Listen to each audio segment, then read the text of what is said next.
Oke ya, kita masuk kepada mengenai kebakaran ya, karena ini penting kalau kita ada di laboratorium atau di lokasi pabrik gitu ya. Ini dari workshop K3 ini saya ambil ya, waktu saya mengikuti workshop K3.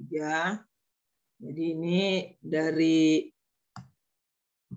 ada konsultan ya, namanya Yuda Bratamajaya ini. Ya, teori tentang api dan alat pemadam api ringan, APAR. Jadi setiap lab kalian bisa lihat ya ada APAR gitu ya. Jadi kita harus memprepare ya. Jadi api ya, ini menurut buku di FSTA itu ada di halaman 3 ya. Itu penting ya dari kebakaran. Apa artinya api gitu ya. Api adalah suatu reaksi rantai kimia yang dikenal sebagai pembakaran. Itu ada di bahasa umumnya ya. Kemudian juga di buku David T. Cole ini mengenai Fire Brigade Training Manual dia, itu di halaman 11, mengatakan api atau pembakaran adalah suatu proses oksidasi cepat yang umumnya menghasilkan panas dan nyala. Itu menurut David T. Cole ini. Lalu api ya, kalau terkendali tidak merugikan, tetapi kalau api yang tidak terkendali atau tidak dikehendaki itu akan merugikan karena menimbulkan kebakaran yang kecil ataupun besar sama saja ya. Jadi pembakaran atau mode nyala api kecil, nah itu seperti ini ya. Jadi kalau terjadinya kebakaran itu oksigen yang diperlukan dia minimum 16%. Kalau oksigennya sedikit, makanya di satu ruangan yang oksigennya sedikit, ada api dimantikkan, itu tidak terjadi kebakaran. Tapi kalau oksigennya banyak di dalam ruangan itu bisa menimbulkan kebakaran. Gitu ya. Kemudian ini segitiga api kebakaran ini. Ada bahan bakar ya, atau bentuk fisiknya. Kalau ada bahan bakar, kalau oksigennya hanya 16% itu tidak terjadi. Tapi kalau minimum ada 16% akan terjadi kebakaran dan akan timbul panas. Ya, panas bisa panas kimia, listrik, mekanik, atau nuklir dan matahari. Ya. Kemudian ada pemindahan panas ada 3 ya, secara radiasi, konduksi, dan konveksi. Itu udah biasa ya kita mempelajari tentang perpindahan panas. Ya. Ini kalau pemanasan reaksi itu dari gelombang panas yang bergerak melalui daerah yang terbakar menuju permukaan benda-benda di hadapannya. Makanya kalau terjadi kebakaran di ujung, misalnya satu jalan gitu ya di ujung, tetapi dia bisa merambat, ya, merambat karena dia bergerak melalui daerah yang terbakar menuju benda-benda yang ada di hadapannya. Kemudian ada juga pemindahan panas itu secara konduksi. Ini biasa ya di peristiwa di lab kita sering terjadi ataupun sering kita lakukan ya, adanya pemindahan panas secara konduksi dan konveksi. Jadi pemindahan panas secara konduksi itu bisa secara vertikal, bisa juga secara horizontal. Ya. Bisa misalnya ada lokasi gedung ya di lantai 11, dia bisa saja akan merambat ke lantai 5, ke bawahnya ya 9, dia terus sampai ke bawah bisa. Kalaupun kebakarnya di lantai paling atas, bisa dia merambat sampai ke bawah. Ya, jadi dia bisa bergerak secara vertikal dan juga bisa secara horizontal. Jadi antara satu rumah dengan rumah lainnya atau antara satu lantai dengan lantai lainnya yang letaknya horizontal. Jadi dia panas itu bisa berpindah dari satu ruangan atau lantai yang lain melalui bahan penghantar panas. Jadi kalau di situ ada bahan penghantar panas, maka lebih mudah dia akan berpindah panas itu dari satu ruangan ke ruangan lain. Kemudian ada juga pemindahan panas secara konveksi. Ini langsung kontak nyala api ya. Jadi kalau ada bahan-bahan yang rapuh, maksudnya itu seperti kayu, ada kertas, kemudian di situ ada nyala api, dia bisa langsung kontak karena ada medium ya, medium yang membuat dia berpindah. Jadi ada udara, ya, ataupun ada asap dan lain-lain itu sebagai medium untuk memindahkan antara api dengan permukaan bahan-bahan yang rapuh tadi seperti kertas, ya. Makanya kalau rumah terbakar itu kalau udah ada tilam, kasur, ya, itu cepat sekali menyala karena itu bahan-bahan yang rapuh termasuk. Kemudian kelas daripada kebakaran itu ada kelas A, B, C, dan D, ya.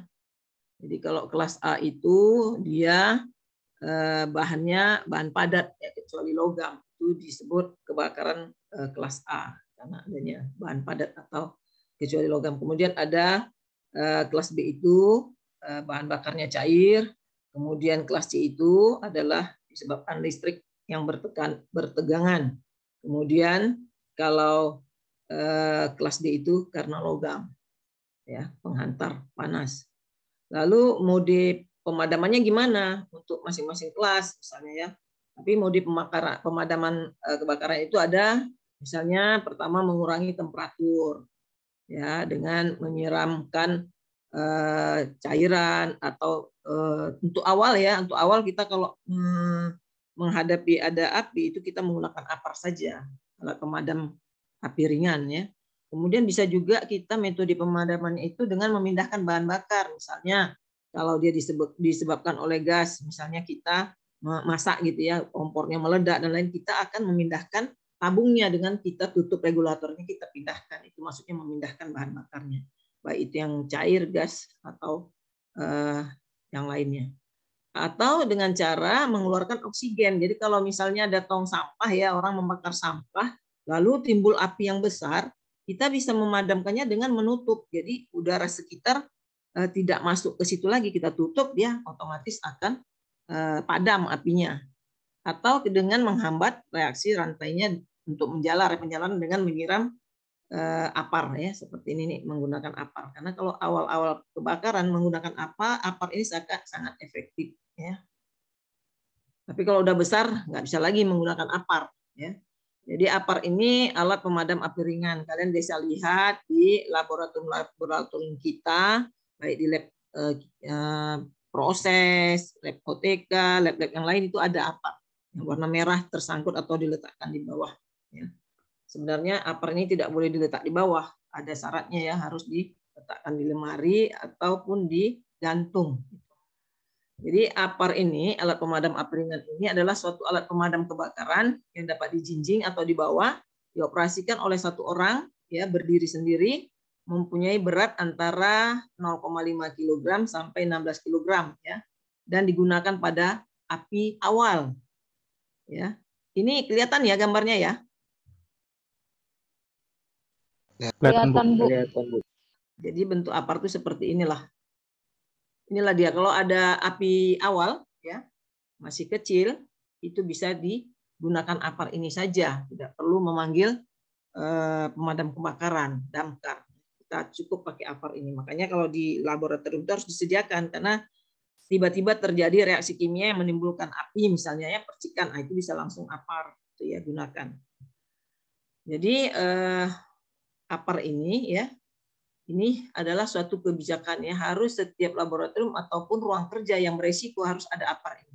Jadi harus ada perencanaannya, harus ada pengadaan apar tersebut, kemudian harus ditempatkan tempat yang tepat, kemudian petugas yang menggunakan juga harus kompeten dan bersertifikat, ya, boleh bersertifikat, atau misalnya dari lab itu harus asisten lab itu diajarkan menggunakan apar ini. Kalau dulu, ya, beberapa tahun yang lalu, ya, sebelum pandemik, kita akan memanggil konsultan untuk mengajarkan bagaimana menggunakan apar ini, ya. Penting ini karena ada caranya menggunakan apar ini, tidak sembarangan, ya. Ini untuk resiko api, ya, assessment, kemudian pemeliharaannya juga harus teratur, jenis dan ukurannya harus tepat, karena kalau nggak tepat mungkin orang berat, ya, orangnya kecil membawa yang besar berat, jadi harus tepat, ya, jenis ukurannya. Kalau kita nggak kuat bawa yang besar, ya, kita pakai yang kecil, gitu. Ini apar ini sangat efektif, efisien, dan aman, tidak merusak, ya, dia aman saja kalau dipakai. Jadi dengan mengenal berbagai jenis media pemadam itu diharapkan kita dapat memilih media pemadam yang tepat dari satu klasifikasi kebakaran tertentu. Jadi kalau kita bisa memahaminya, kita bisa memilih. Kalau awalnya kecil, api itu kita gunakan APAR, dan APAR ini juga banyak jenisnya, nanti akan dijelaskan ya. Jadi tujuannya dengan ketepatan memilih media pemadam, maka akan dapat dicapai pemadaman kebakaran yang efektif dan efisien. Jadi bisa cepat ditangani kalau ada api yang menjalar. Jadi ini jenis media pemadamnya. Ada jenis basah, ada juga jenis kering ya. Jadi kalau yang jenis basah itu aparnya itu adalah air dan busa ya, seperti ini. Jadi kalau di depan apar itu ada identitasnya ya, apakah dia foam, apakah dia air. Kemudian kalau jenis kering ada yang dry powder atau CO2 atau halon. Halon ini adalah organohalogen, jadi terdiri dari bromida gitu ya, fluorida di dalam campuran halon itu. Bentar ya.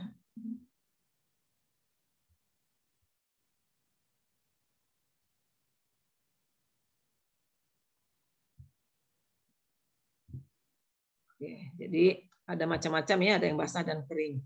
Kemudian apar jenis air yang water tadi itu juga mempunyai keuntungan ya, sebab kalau yang jenis water itu mempunyai daya serap panas yang besar, mempunyai daya pengembangan menjadi uap yang sangat tinggi. Kemudian pada temperatur normal air itu beratnya relatif stabil. Kemudian mudah disimpan, diangkat dan dialirkan, juga mudah didapat dalam jumlah yang banyak. Kemudian dapat dipancarkan dalam bentuk jet spray atau fog ya, fogging ya, dikabutkan seperti kabut. Jadi kalau dia dalam bentuk air itu dapat dibuat seperti jet ya, pakai nozzle itu, kemudian dispray atau di fogging. Jadi dibuat seperti kabut untuk saat pemadaman. Kemudian apar jenis powder ya, nanti di apar itu ada diletakkan identitasnya ya, apakah dia powder. Kalau yang powder ini menurut kelas kebakaran yang dipadamkan, untuk powder ini dibagi menjadi 3 macam. Ya, pertama tepung kimia reguler. Ini adalah tepung kimia yang efektif untuk memadamkan kebakaran kelas B dan C ya. Tadi kan ada kelas A, B, C, D ya kebakarannya. Kemudian kalau yang kedua itu tepung kimia multipurpose adalah tepung kimia yang efektif untuk memadamkan kebakaran kelas A, B, C ya. Jadi yang disebabkan benda yang padat tadi, cair dan gas tadi ya, bukan logam ya. Kemudian bahan baku di apar itu tadi ya, bahan bakunya tepung kimia itu ini. Inilah dia bahan baku yang ada di dalam apar yang dibuat menjadi pemadam kebakaran kelas A, B, C itu adalah sodium bikarbonat, potasium bikarbonat, potasium karbonat, potasium klorida. Jadi diperlukan ini bahan-bahan ini. Orang-orang teknik kimia ini perlu dalam pabrik-pabrik yang menciptakan atau memproduksi ini ya, sodium, potasium, karbonat dan bikarbonat, dan juga potasium klorida. Apa potasium itu? Kalau yang biasa ini kan bahasa pasar ya. Apa potasium?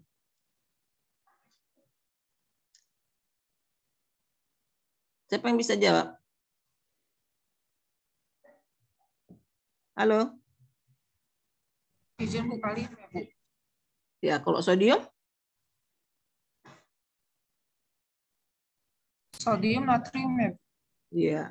Jadi itu nama pasar ya. Kalau kita kan selalu natrium bikarbonat kita sebut, kalau di pasar ya bahasanya kadang sodium.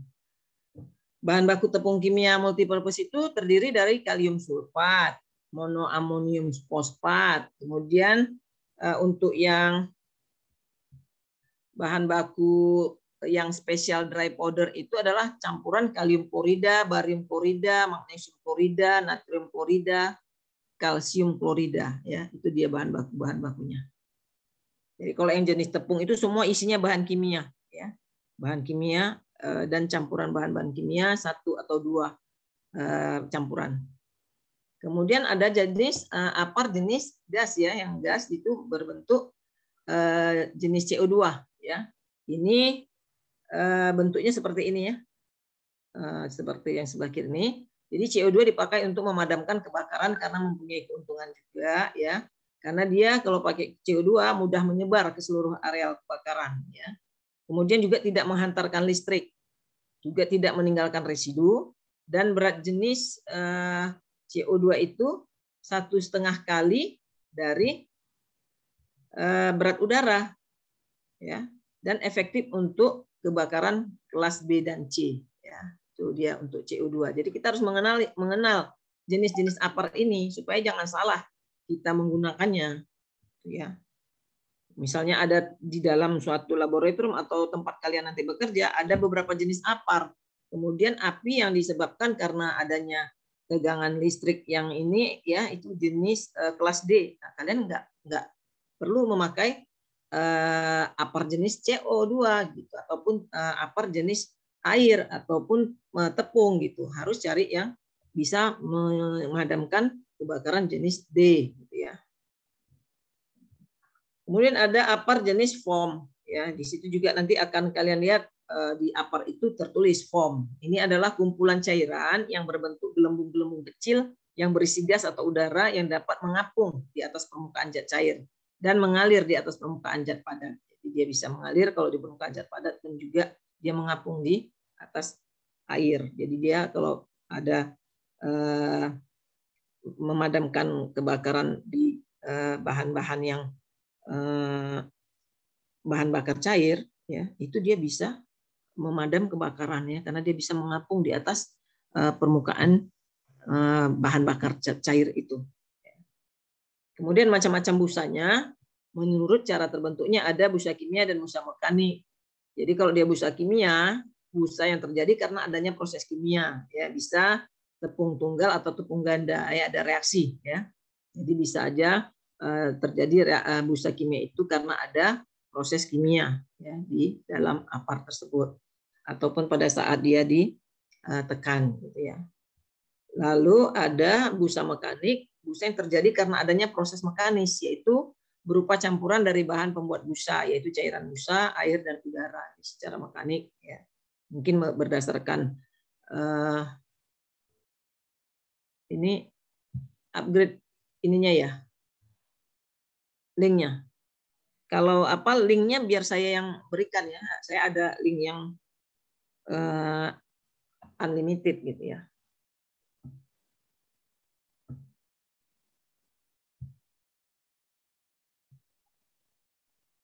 Masih dengar ya? Masih, Bu. Masih, Bu. Oke. Kemudian ada APAR jenis halon ya. Ini terdiri dari agrohalogen ya. Ini terdiri dari bahan-bahan halogen, campuran bahan-bahan halogen seperti bromida, fluorida, tapi sekarang kayaknya udah tidak diperbolehkan menggunakan yang dari halogen ini, menimbulkan bahaya katanya ya. Jadi halon mempunyai kelebihan tidak meninggalkan residu, berat jenis halon juga 5 kali berat udara, tidak menghantarkan listrik dan dapat memadamkan kebakaran jenis B dan C.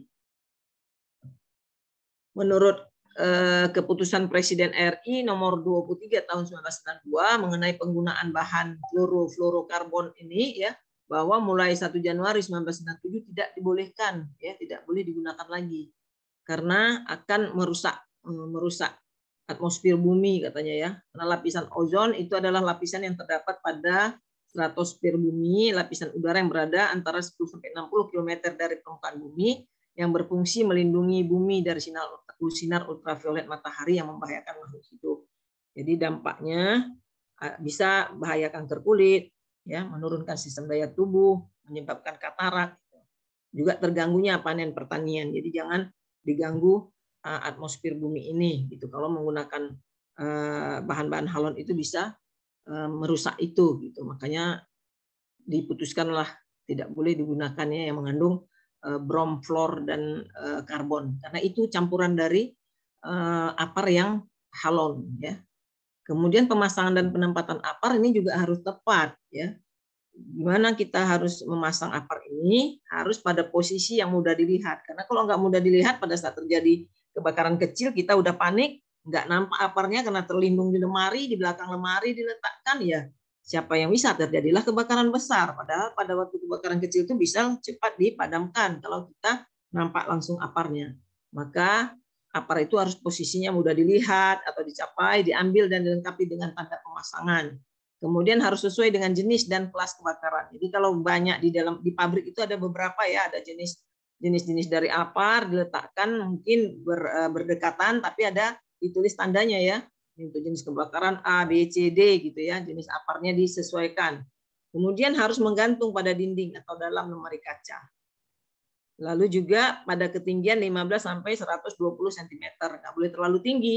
Kalau terlalu tinggi nanti orang yang tingginya cuma 150 cm mungkin agak susah ya mengambilnya, ataupun yang kecil ya susah mengambilnya. Jadi harus agak rendah. Tapi harus digantung. Kemudian juga suhu udaranya juga antara 4 sampai 49 derajat Celcius. Jadi dia tidak boleh diletakkan di ruangan yang panas. Misalnya di ruang operasi gitu ya. Operasi ada ruang produksi atau di tempat kontrol yang memang di situ panas gitu, di atas 49 nggak bisa. Ya, dia harus kita letakkan di tempat yang sampai suhunya hanya paling sampai 49 derajat Celcius. Itu aja udah panas ini 49 derajat Celcius. Kemudian kita tandalah pemasangan ya, apar yang di dalam lemari atau apar yang digantung gitu ya, dibuat tanda. Kemudian persyaratan teknis apar ya, tabung itu. Jadi kalau kita mau meletakkan apar itu di dalam lemari ataupun kita mau meletakkan di dinding ya, mau digantung, itu tabungnya harus dalam keadaan baik ya, tidak berkarat. Etiketnya harus dapat dibaca dan dimengerti dengan jelas. Etiket itu lambang-lambang atau kode-kode di situ ya harus jelas, diletakkan di depan gitu, jangan di belakang, supaya orang bisa tahu ini jenis foam, jenis powder atau jenis air, water dan lain-lain. Kemudian segel harus dalam keadaan utuh. Jadi kalau waktu disimpan segelnya harus utuh. Kemudian selang harus tahan tekanan tinggi dan dalam keadaan baik. Tutup harus dalam keadaan baik dan terpasang dengan erat ya tutupnya. Untuk storage untuk tekanan ruang ya, tidak boleh kurang dari batas yang telah ditentukan. Kemudian untuk tipe cartridge tidak ada kebocoran pada membran tabung ya.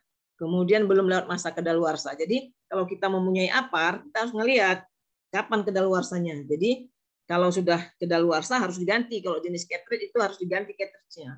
Makanya di lab kita kan karena kenapa tidak bisa dipakai? Karena tidak pernah dilihat kedaluarsanya, padahal udah kedaluarsa. Jadi sebenarnya kalau udah kedaluarsa diganti cartridge-nya, cepat diisi ulang misalnya. Itu ya. Kemudian kenapa waktu ada kebakaran kecil itu apar bisa gagal untuk digunakan ya? Bisa jadi jenisnya tidak sesuai atau ukurnya tidak sesuai. Kemudian terjadi macet ya, tidak berfungsi karena tidak bertekanan atau bocor. Ya, jadi apar itu tidak berbocor karena dia akan bertekanan ya, bertekanan tinggi sehingga bisa dipincet ya ininya, gagangnya itu bisa keluar dari nozzle-nya itu, apakah jenis water, halon, powder ya, foam. Kemudian bisa jadi juga menggumpal karena kita seharusnya sudah harus mengganti refill, nggak diganti, jadi menggumpal lah di dalam sehingga tersumbat, dia tidak berfungsi atau salah penempatan. Kemudian juga mungkin karena petugasnya, ya jadi petugas yang harusnya teknisi misalnya di dalam lab atau di ruang kerja di pabrik, dia belum ditunjuk atau tidak terampil. Jadi siapa yang mau menggunakan itu karena belum ditunjuk petugasnya siapa. Kalau terjadi kebakaran, siapa yang harus menggunakan apar? Kan harus ditunjuk dulu petugas yang menangani itu atau PIC-nya ya.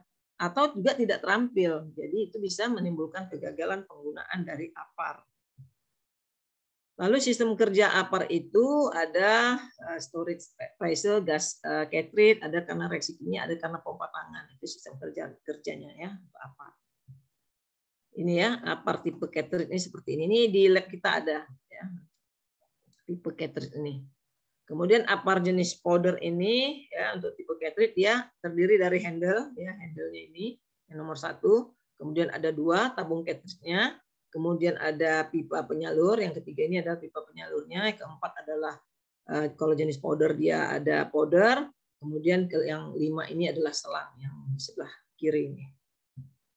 Kemudian kalau apar jenis storage pressure seperti ini ya, dia ada fire extinguisher-nya. Ini ada macam-macam, ada foam, ya.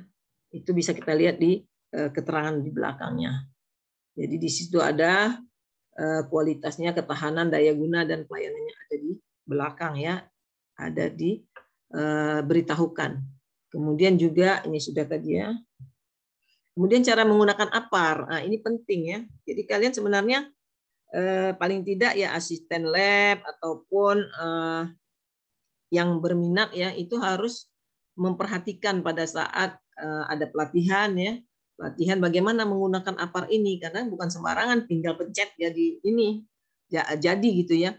Makanya kadang karena tidak terampil, penggunaan APAR ini tidak efektif dan efisien. Jadi menggunakan APAR ini harus selalu berpedoman pada istilah PAS, ya, pull, aim, squeeze, sweep, ya. Jadi ada caranya. Inilah yang harus dipahami oleh si pengguna APAR. Nanti dijelaskan bagaimana pull, aim, squeeze, dan sweep, ya, bagaimana cara menggunakannya. Jadi melalui gambar-gambar ini mungkin kalian bisa paham bagaimana menggunakan APAR nantinya, walaupun belum praktek, ya, tapi bisa membayangkan bagaimana penggunaan APAR ini, cara menggunakannya. Jadi cara menggunakan APAR itu harus pull, ya. Pull itu bagaimana pull the pin ini, ya, ada apa namanya ini, handle, ya, handle di atas, ya. Kemudian kita tarik pin pengamannya. Ada pin pengaman di sini, ada pin pengaman nih, tariknya warna oranye atau warna apa ini, merah, ya. Kita tarik dulu, ada di sini dia tadinya di dalam. Kemudian kita harus tarik dia ke atas. Kita tarik, kita buka. Itulah dia pin pengaman. Lalu pada saat menarik, biarkan handle yang atas bebas, yang ditekan, yang atas ini. Saya pakai kursor ini kelihatan nggak? Kelihatan, Bu. Kelihatan, Bu.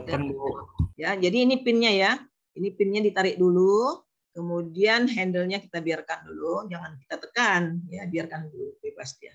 Kemudian cara menggunakan APAR ini tadi pakai aim yang tadi, ya, pas, ya, pas tadi, pull, aim. Kemudian kita arahkan corong ke sumber api, kita arahkan dulu, jangan kita tekan dulu, ya, jangan kita tekan handle-nya, kita arahkan dulu corong untuk ke arah apinya itu. Kita corongnya, jadi kita harus arahkan dulu ke corong, jangan kita tekan dulu, ya. Kemudian kita tekan handle-nya, baru kita tekan, ya, squeeze the top handle, maksudnya kita tekan handle-nya. Ini handle yang ini. Handle ini kita tekan sama ini, karena ada dua nih, yang bawah dan atas. Kita tekan kuat, ya, kita tekan kuat, jangan berhenti menekan sebelum apinya padam atau isinya habis. Jadi makanya kan kita lihat di film-film dan lain-lain kan mereka tekan sampai habis isinya, ya, atau sampai apinya padam. Jadi ditekan terus tuh, arahkan corongnya ke api, kemudian kita tekan handle-nya sampai kena antara handle yang atas dan bawah ini, ya, supaya dia full keluarnya. Kemudian di sweep, ya, dari sisi kiri kanan atau dari kanan ke kiri kita sapu kayak kita menspray ruangan, ya, spray pewangi ruangan kan kita sapu gitu. Nah, gitu arahkan ke corong ke api dan kita sapu kiri kanan, kita sapu kiri kanan. Jangan langsung di situ aja kita letakkan corongnya, kita sapu ke kiri ke kanan supaya dia bisa padam, gitu, ya. Jadi itu pengenalan tentang APAR supaya kalau ada kebakaran misalnya kita sudah tahu cara penggunaannya. Mungkin ada yang mau bertanya, silahkan. Sampai di sini, ya. Silakan kalau ada yang mau bertanya.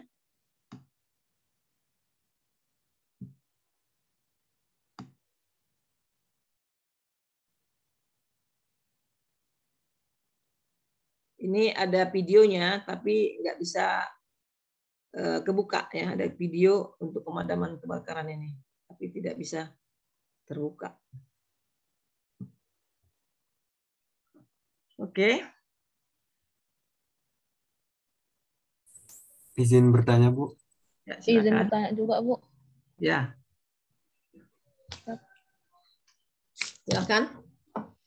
Ya, Bu. Sebelumnya perkenalkan, nama saya Izharul Haq dengan NIM 20076. Tadi kan, Bu, dikatakan bahwa APAR ini tidak boleh diletakkan di bawah, gitu, Bu. Itu kira-kira kenapa, ya, Bu? Terima kasih, Bu.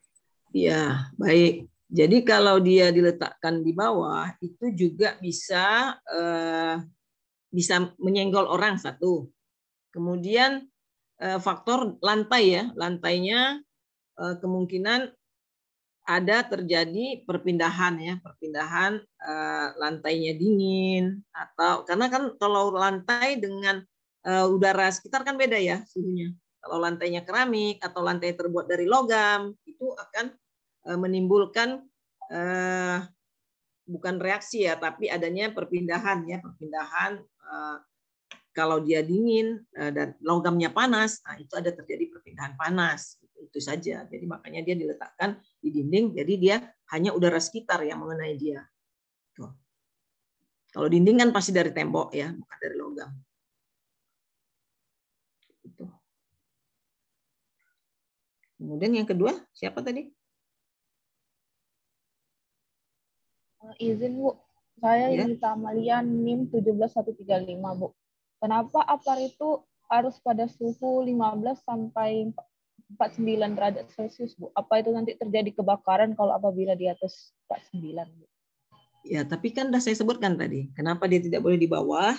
Mungkin karena ada perpindahan. Kalau lantainya itu terbuat dari logam, itu bisa cepat perpindahan panas karena APAR itu juga terbuat dari logam ininya, tabungnya itu. Ya, bukan dari plastik, dia dari logam. Jadi kalau dia di atas suhu 50 ya kan terjadi tekanan yang berubah.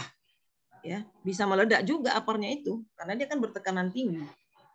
Kan bertekanan tinggi sehingga kalau dia bertambah tekanannya bodinya itu tidak sanggup untuk menahan tekanan yang sudah ditetapkan ya, sudah ditetapkan. Kalau dia berubah itu akan terjadi bisa saja dia bocor ataupun meledak.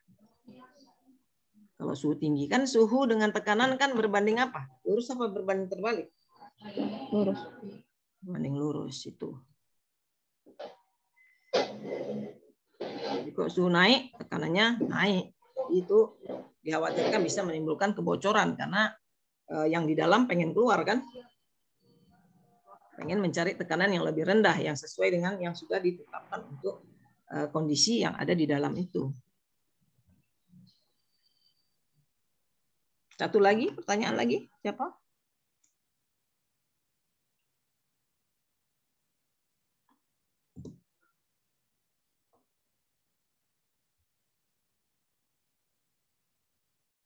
Nanti biasanya ya yang ikut K3 ada memanggil, udah ada nggak konsultan atau udah ada dipanggil Bu Erni nggak untuk memberikan perkuliahan, kuliah umum? Biasanya satu waktu itu ada satu kali memanggil pakar ya mengenai K3 gitu. Sudah ada belum? Selain dari dosen, yang dari luar. Sudah pernah nggak ada kuliah umum K3-nya? Belum ada, Bu. Sejauh ini belum ada, Bu. Belum ada ya. Ini mungkin belum dapat konsultan yang biasanya kita memanggil konsultan K3 yang ada di perusahaan itu adalah alumni-alumni. Jadi alumni kita yang bekerja di suatu pabrik, dia menangani K3, bisa kita panggil. Ini mungkin dia tidak bisa ya. Tidak bisa hadir sehingga setiap tahun kita mengadakan itu kuliah umum K3 biasanya. Dan itu yang mengambil mata kuliah K3 mengikuti dan juga mahasiswa-mahasiswa lain juga boleh. Nanti saya bicarakan lagi sama Bu Eri. Mungkin kalau masih bisa waktunya kita panggil ya pakar K3 yang memberikan kuliah umum gitu kepada mahasiswa. Oke, kalau nggak ada yang mau bertanya lagi?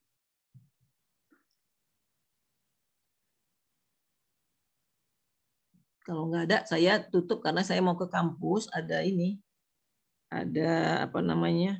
wawancara yang mau masuk S2, S3 Teknik Kimia ya. Oke, kita sampai di sini saja. Saya sudahi. Assalamualaikum warahmatullahi wabarakatuh. Komting tolong ini ya, diambil juga screenshot dari bahannya ya. Setiap mengambil screenshot, ambil materinya juga. Baik, Bu. Gitu ya. Karena nanti dilampirkan ini materinya satu slide aja cukup. Atau 2 slide Izin. juga boleh. Sudah ya? Sudah diambil? Ya, izin Bu. Ya, ini ambil 1. 2 slide ya, nanti saya ambil 1 lagi. Oke. Sudah? Sudah Bu. Sudah ya, ambil 1 lagi. Oke, bentar. Ini 1 lagi.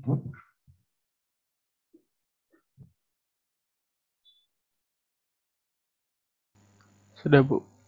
Sudah ya. Baik, sampai di sini saja. Saya stop share dulu. Mana ini? Bukalah dulu. Mau menutupnya kalian buka dulu video kalian. Nanti kalian udah kemana? Nggak di depan. Tidak Izin, di Bu, depan sebelumnya, ini Bu. lagi.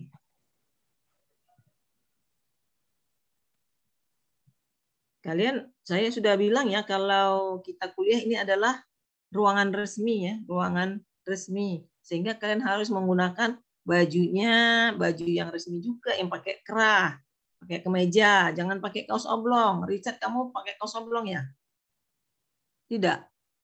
Coba saya lihat kok macam oblong yang kamu pakai, Richard. Richard F. Jonathan. Pakai kaos oblong. Iya, Bu.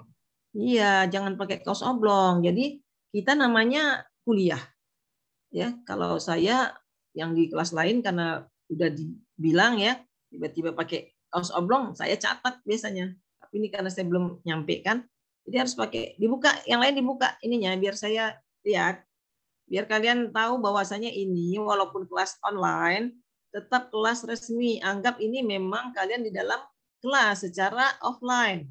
Sama aja statusnya kelas online ataupun offline, kalian harus tetap rapi, harus tetap mandi dulu harusnya, jangan nggak mandi, namanya mau kuliah. Kalau ke kampus kan kalian mandi dulu, pakai baju yang rapi, sisiran, jangan baru bangun tidur sambil tidur, jangan gitu kuliah ya. Harus rapi. Yang perempuan juga harus rapi. Kalau rambutnya acak-acakan kan seperti bangun tidur, jadi harus diikat. Kalau yang pakai jilbab dia harus pakai jilbab. Memang dia begitu juga lah dia pergi offline kuliah ataupun online.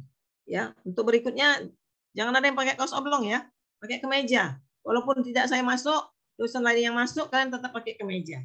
Ya, kalau di universitas lain mereka menggunakan tetap pakai baju putih, ya baju putih harus wajib, gitu. Kalau nanti kalian kerja secara WFH, misalnya kalian terjadi kayak gini juga kalian kerja, kalian harus pakai baju seragam, ya harus pakai baju seragam pada saat online pun, ya harus pakai baju seragam. Seperti itu ya. Diingat ya. Baik ya, saya sudahi. Saya live ya. Baik Bu, terima kasih Bu.